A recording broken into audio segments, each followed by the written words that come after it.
Hey guys, today I'm back to do another sketch card and I will show you the sketch I'm using on the screen right now.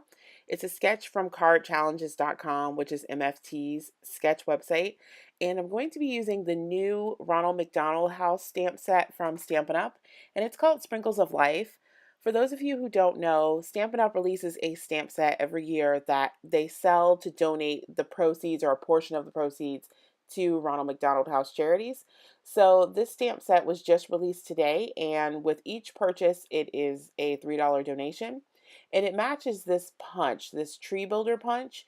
Now, the punch doesn't have any type of donation associated with it, but you can see that the tree builder punch actually matches the clouds and the cupcake topper and the tree branches. But anyways, I'm going to go ahead and get started making my card. I have my card base already trimmed and scored, and it's a top folding card. I tend to prefer top folding cards. That's the only reason I default to them. And I have some pattern paper here from My Mind's Eye, and it's cut down to 4 1/4 by 5 1/2. And I'm just going to attach it down to the front of the card using tape runner adhesive. And all of the pattern paper I'm using on this card is from the My Mind's Eye Just Splendid 6x6 pad.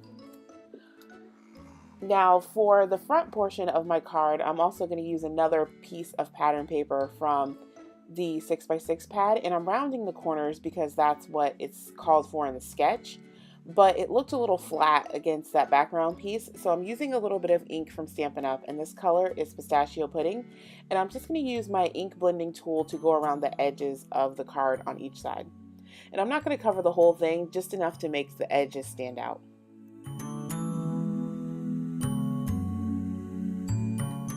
While that green piece of pattern paper is drying, I'm going to prep my watercolor paper, and I'm using my embossing buddy to apply a generous coating of the anti-stick powder so that the embossing powder doesn't get stuck in the nooks and crannies of the watercolor paper.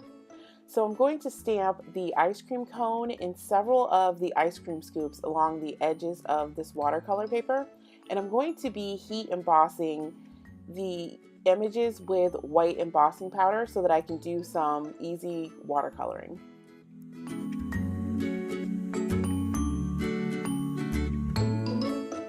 Once I finished setting the embossing powder using my heat tool, I chose several Zig Clean Color Real Brush markers that match the pattern paper that I had already chosen for my project. And I've had these markers for actually quite a while, and I'm just now getting around to using them. And I'll link to the exact colors I used in the description box down below. To color in the image, I'm actually using the lines from the artwork of the stamp as a guide. So I just took the marker and traced around the areas where the stamp had actually been colored in, or there's little hash marks that kind of indicate shadowing. Once I finished coloring in the darker portions of the image, I went over the ink with a water brush to spread the color around. So the edges where I colored with the marker stayed darker, but the entire image still has that same brown color that I used. So it looks a lot like it's been watercolored essentially. And I went around the different ice cream scoops with the same technique. I followed the design of the stamp, coloring near where the artwork had kind of those sketch lines, and I went over it with the watercolor brush to fill in the color.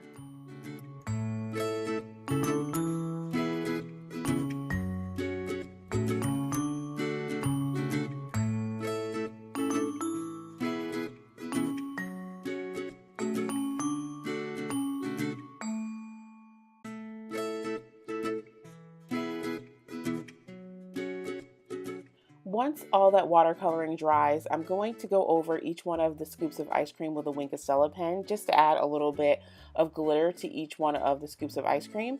And I'm going to punch it out using the Tree Builder punch.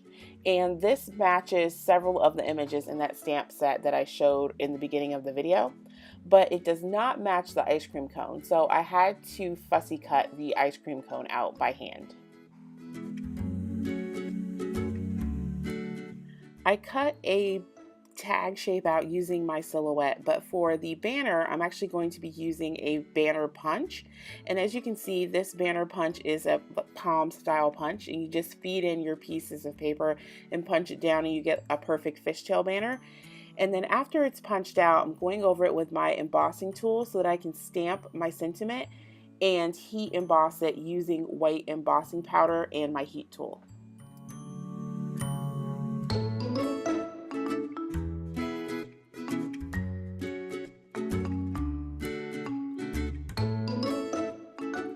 Once I finished heat setting my sentiment, I began assembling my card.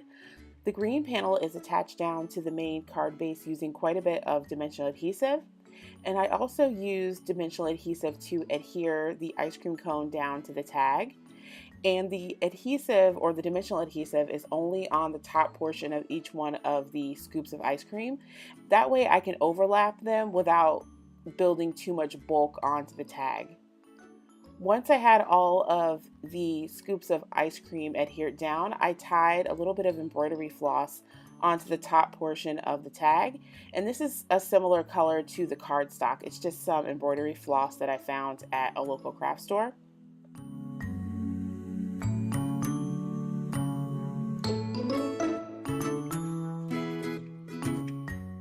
When I adhered my sentiment down, I decided to deviate a little bit from the sketch, and I actually used a little bit of dimensional adhesive to level out the sentiment so that part of it is taped down with dimensional adhesive and part of it is taped down with tape runner adhesive so that it's level on the card. And then I used my scissors in the edge of the card to trim it so that the sentiment or the banner looks as if it's coming off the side of the card. Next, I adhered my tag down to the actual card, and my final step in decorating the card was adding quite a bit of sequins. So I found several sequins that matched this project and just dropped them down on the card, and I adhered them down using glossy accents and my quick pick tool. Once the glossy accents holding the sequins down had dried, I used my corner chomper and I rounded the top and the bottom portion of the card using both sides of the corner chomper. And here's a quick look at the final product. A link to all the items used will be in the description box down below. Thanks for watching.